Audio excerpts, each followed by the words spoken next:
Bonjour les humains, nous sommes le 9 avril 2024, un jour après l'éclipse solaire. Euh, Avant que j'oublie, je vais mettre en description, afin que vous puissiez voir l'évolution de mes réflexions. En description, je mettrai ma playlist L'Enlèvement et Gog et Magog. Donc c'est ces deux playlists-là. Alors,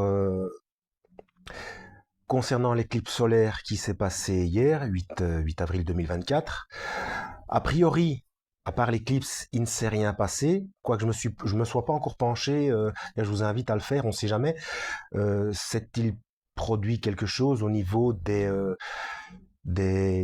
rassemblements de l'ONU ou du forum de Davos, des signatures, des accords qui ont été faits ou quoi que ce soit? Parce que vous savez que concernant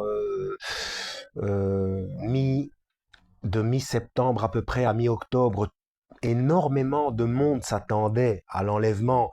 Et puis après, tous les gens qui ont été déçus, qui disaient tel et tel avait dit que oui, il y aurait l'enlèvement, ceci, cela, il s'est rien passé. Si, il s'est passé plein de trucs, au moins quatre, dont notamment l'accord paix et sécurité de la bouche même de Netanyahou, euh, qui a été fait le 18-19 septembre à New York.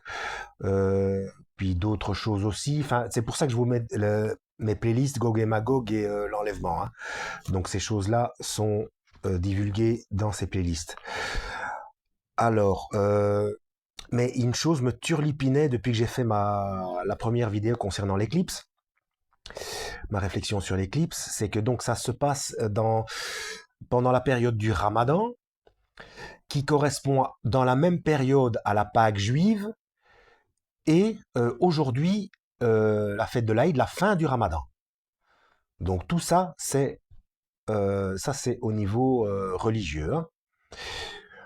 Euh, et ce qui me trotte en tête depuis ma, ma première vidéo concernant l'éclipse, c'est la redondance qui est faite sur plusieurs choses qui se passent dans la Bible.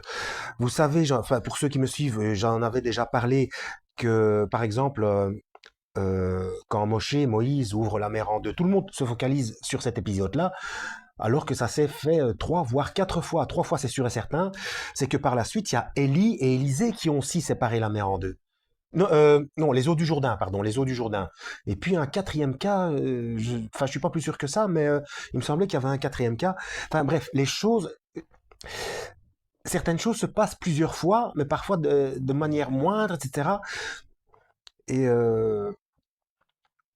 donc, et dans l'Apocalypse, il y a deux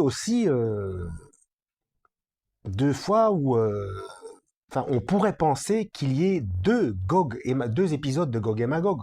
Enfin, Gog et Magog, c'est surtout au niveau quand on le lit, ce sont des mouvements de troupes, hein, en fait, avec des belligérants bien précis. Alors, ma réflexion est la suivante. Ça veut peut-être rien dire, hein. Ça veut peut-être rien dire. Mais comme on a vu, donc que ce soit par rapport à l'enlèvement, que ce soit par rapport à tout un tas de trucs, est-ce que ce serait pas pareil, euh, comment dire, que des choses se font en préparation, euh, en, comme une répétition avant la représentation elle-même, comme on fait dans un théâtre.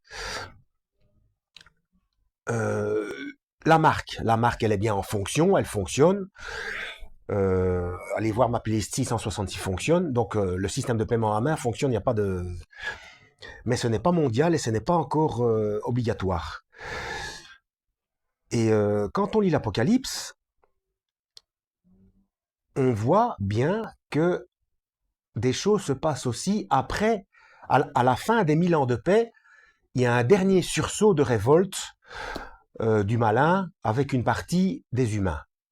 Bon, est-ce que ce serait pas tout simplement dans la même veine? C'est-à-dire, bon, là, le système de paiement, là, c'est la première fois, donc on ne peut pas se tromper.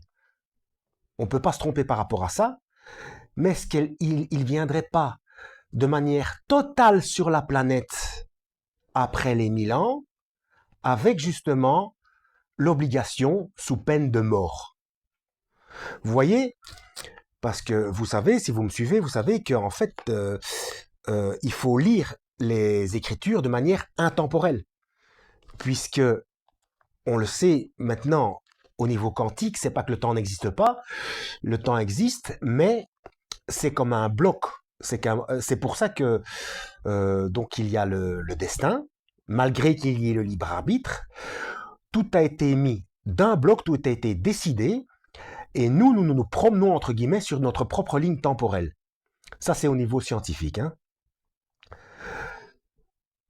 Donc forcément, quand on lit la Bible, il y a le sens métaphorique, mais aussi le sens intemporel, parce qu'on peut très bien mettre des choses, on voit que ces choses se sont passées dans le passé, mais qui préfigurent des choses futures, ou même des choses qu'on est en train de vivre maintenant. Vous savez qu'il y a 4 niveaux de lecture, et le quatrième, je ne sais jamais ce que c'est, hein, c'est incroyable, ça me sort toujours de la tête. Donc le sens premier degré, le sens métaphorique et un sens purement mathématique. Et là, je vous invite à jeter un œil sur ma vidéo Apocalypsis égale révélation. Donc rien que le premier mot, Bereshit, qui explique, donc c'est au commencement, Bereshit en hébreu, où on voit le sacrifice de Yeshua, du Christ. Voilà, c'est ma réflexion. Comme toujours, je sais, c'est un petit peu brouillon, je m'excuse. Mais donc voilà. Donc même s'il y a des choses qui se passent et qui correspondent aux écrits, si vous avez l'impression qu'il se passe rien, non. C'est une préfiguration, si c'est pas encore, c'est en préparation ou c'est peut-être un épisode moindre mais qui explique des choses passées ou des choses futures. Enfin, vous voyez, ce n'est pas parce qu'on s'attend à quelque chose de mondial et d'extraordinaire et qu'il se passe rien. C'est comme quelqu'un m'a déjà parlé de, oui, le grand réveil, c'est indiqué dans Joël, etc. Et donc, il va se passer le grand réveil. Il y a des gens qui pensent à ce grand réveil parce qu'il croit peut-être ce sera quelque chose d'extraordinaire, qu'on va en parler aux informations, etc. Moi, j'ai lu Joël et ouais, je vois pas trop le grand. Oui, il y a le grand réveil si on veut, mais pour moi, le grand réveil, on est en plein dedans, mais on n'en parle pas aux infos. Le grand réveil, euh, pour moi, on est en plein dedans depuis le premier confinement. Il n'y a jamais eu autant de nouvelles âmes à Yeshua depuis que beaucoup, dont moi, ont été réactivés pour informer. Et on voit que ça touche énormément de gens.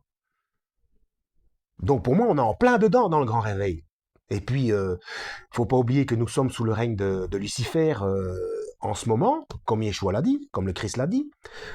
Donc je ne vois pas pourquoi ce serait mis sur les infos officielles comme quelque chose de... Voilà, je vois pas pourquoi...